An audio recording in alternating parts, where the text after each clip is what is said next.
Now, this conference wouldn't be possible without our sponsor, Express Publishing. And next up, we have a special session with two Express Publishing authors, Viv Lambert and Cheryl Pelteret.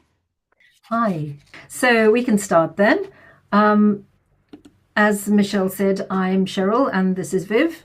Hello. And we're going to talk about how we, as materials writers, are trying to incorporate values into our lesson planning and our lesson writing, because after all, children are not born with a set of values. So where do they learn them? How do they learn them? From who? And we're trying to help teachers because we believe that it's important for us also to be models of values teaching, to incorporate them into our lessons. So how can we make learning values fun and enjoyable in our classroom? So in our talk, we're going to look at four main areas. Firstly, what are values? Number two, why should we teach them? Number three, why does the language classroom lend itself so well to teaching values? And then finally, we'll look at how to incorporate values in the language classroom with some practical activities and with some examples from Happy Tunes, which is a primary course that we've been working on at the moment with Express Publishers. So first of all, let's think about what values actually means. What comes to mind when you hear the word values? What are your values? Let's discuss that in the chat box. If you could just put down your ideas. When I say the word values to you, what do you think? What springs to mind? Anybody? I'm not sure. Do you think anybody's there yet? Hopefully. So, yeah, what do you think of when you hear the word values? Okay, there's a few comments coming in now. Okay, yeah. Yeah, I think that's exactly what we're going to say. Okay, so we've got believing what you're worth. Relationships, belief system, citizenship, empathy. Okay. Rules. Yeah, these are the sort of things that we were also coming up with ourselves, but you've got some more than we suggested. Here is the list. Which values are basically the beliefs which help a person decide what's good and what's bad, what's right and what's wrong. And here are some of the values that we've come up with. I think you've covered most of these ideas and quite a lot more. Yeah. Emotion, family. Yeah. Just give you a second to have a look at this list that we came up with. Internal rules, I like that. Yeah. Okay. So why teach values? Well, research tells us that teaching values benefits children themselves. There are also benefits for the classroom and benefits for society in general. How do you think teaching values might benefit the child, and how might it benefit the classroom and society? Can you put any ideas into the chat box for us? Thank you. Yeah, maybe we should look at benefits for the child first of all. Why should a child learn values? What's the point of it? Why do we try so hard to incorporate this into our teaching? Think about how children might build self-awareness, for example, emotional intelligence. Certainly helps them shape their future, leading to just general well-being. These are some of the general topics you find in course books. Lots of them are overlapping. And we just wondered how you would approach values given this kind of topic. So what sort of things come to mind? For example, if you're doing a topic, my house, what kind of values do you think you're going to get out of that? Any ideas from anybody? we may not have that much time to get all your ideas, so we may just carry on. But yes, being tidy, definitely, that's one of them. Yeah, being tidy. Family relationships, cooperation, respecting others. Yeah, that's one. Okay, and another topic we've shown here is called healthy and happy. So what kind of values could you draw from a unit like this? We're trying to show how the ELT classroom provides an ideal context for developing values. So here, with healthy and happy, we could do, taking care of our body, thank you. Perhaps eating well, emotional well-being. And then animals in the garden, this one is my favourite. What sort of values do you think might come out of that? Easy one. Often they do, and young learners do, looking after pets or respecting animals, animal welfare, looking after endangered species, things like that. Yeah. Okay. So within these topics in our course books, there are lots of different activity types that we can use to explore values. One of the most obvious is songs. So we can often pick up on values in songs, like this one, for example. Well, instead of me saying what it is, I'll just play a little bit of it.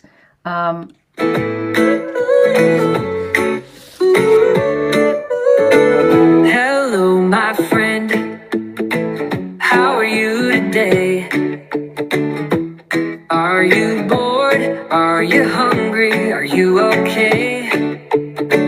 Right, I have to stop there. Songs, for example, that one is about feelings, clearly. And so you would ask your children, how do you feel? What do you do when your friend feels sad or has a problem? And so it leads to that kind of discussion. And we're going to ask you now to think about other activity types that you can use to explore values. And while you have a think about the activity types, we'll play a little bit more of the song. Yeah. So what other activities do you think you can use in the classroom?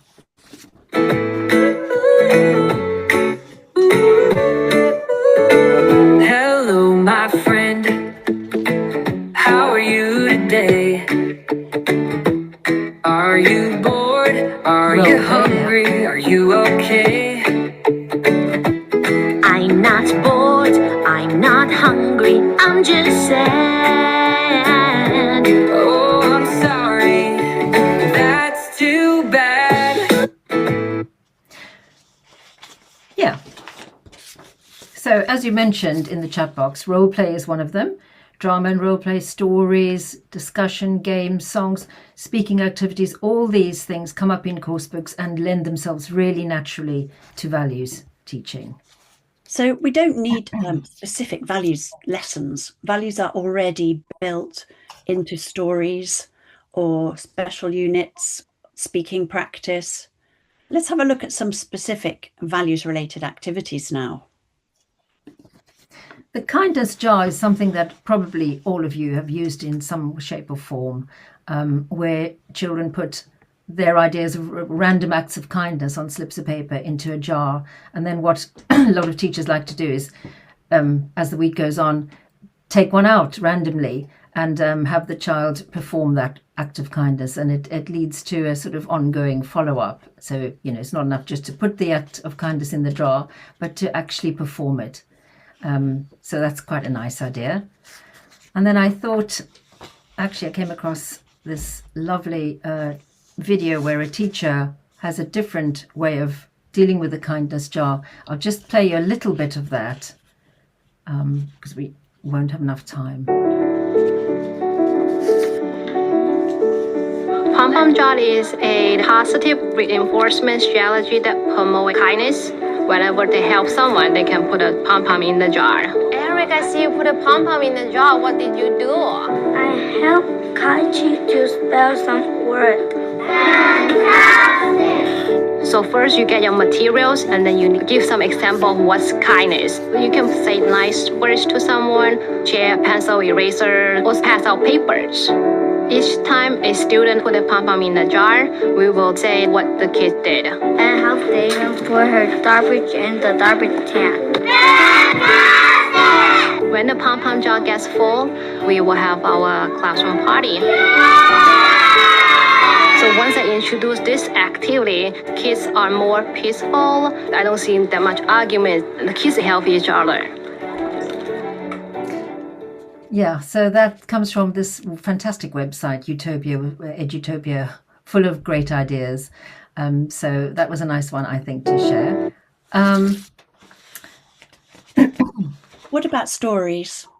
Pictures and picture stories are a great way to start exploring different values.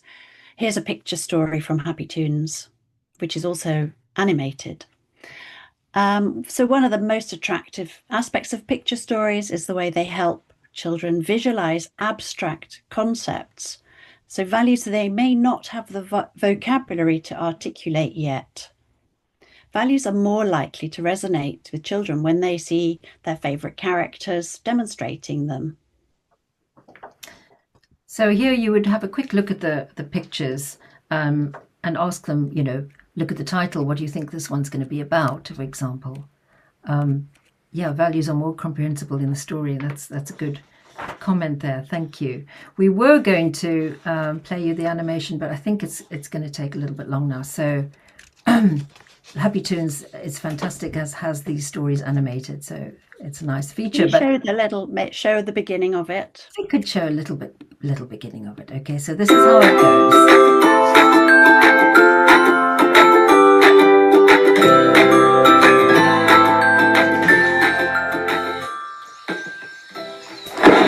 Are you ready?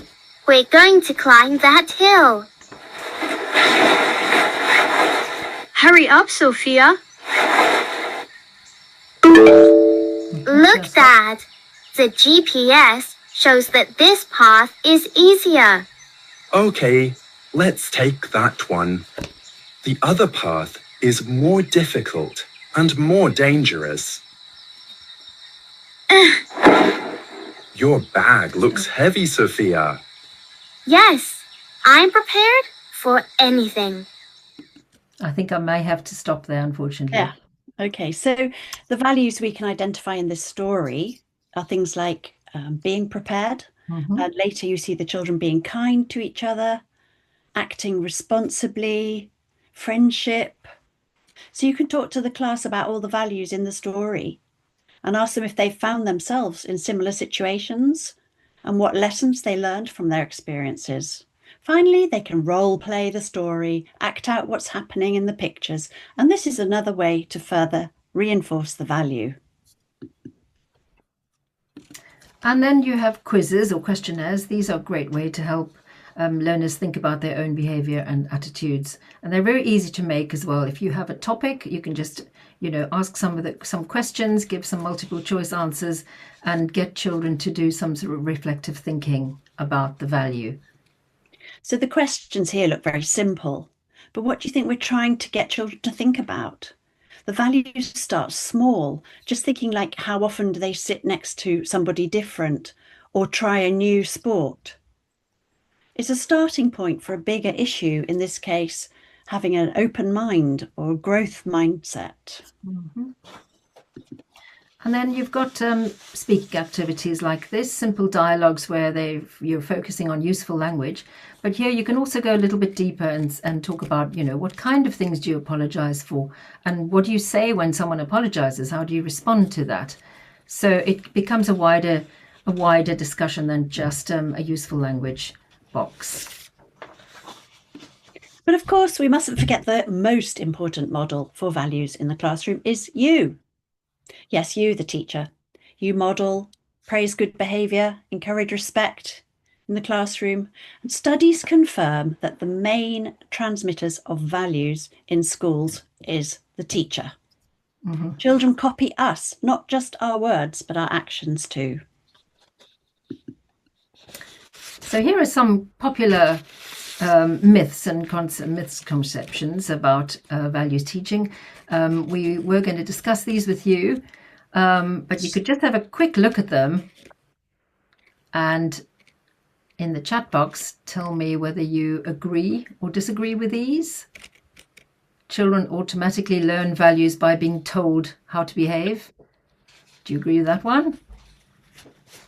Oh, hopefully not. Okay. What about The second one? Children learn a lot from observing how teachers behave. Yes, of course. We just talked about that. And this might be something that some teachers will say, it's not our job. Teaching values is not the job of the teacher. They've got enough work to do. Well, hopefully we've tried to make it less onerous for you as a teacher by, not having to ask you to teach values specifically, but incorporating them into activities means you're teaching them without actually even knowing it. And number 4, teaching values takes too much time and distracts from learning. No. Related to what we just said, hopefully not. If it's part of the... Shouldn't take extra time. It should be part of the learning. Yeah. But I think we'll probably all agree with number 5, hopefully. And that's it from us, actually. So thank you very much. I'm sorry we had to rush through the last bit. But, yes, sorry about the glitch. We glitch. Pretty much covered what we wanted to say with less interaction from you than we would have liked. But thank you for listening. Yeah, and also we wanted to thank you for showing us so many values, in particular patience, when the whole system crashed. Yeah, and coming back. Thank you very much. Thank you. Bye. Bye. Thank you, Viv. Thank you, Cheryl. And thank you for being so understanding and flexible. I know I can get into a bit of a panic when these technical problems happen, but you stayed very calm. I'm very impressed. Okay. I don't know if anybody's got any questions because we do have a couple of minutes left. I haven't seen any in the Q&A. If anybody does have a question, feel free to type it in to the chat, and I'm sure Viv and Cheryl will be happy to respond. Maybe I should have thought of a question myself. Okay. Well, I have a question actually that Catherine asked in the previous session, but wasn't answered because of time, and it was about the use of L1. How do you feel about using L1 when discussing values, and do you have any particular strategies or activities to help students, express their experiences in relation to these values? I think definitely, depending on the level, but definitely I see no problem with discussing them in L1. I would definitely do that, and maybe just give them some of the key words, the key new words or the key phrases that are related to those values in English. But yeah, it's perfectly fine in my eyes to use L1. Don't know if you agree, Viv. I totally agree. Yes, I think that some of these concepts are quite complicated, and it's not part of the language content of their course. As we keep saying, it underpins everything else that we're doing. So definitely, I think you should resort to L1 where necessary. No problem.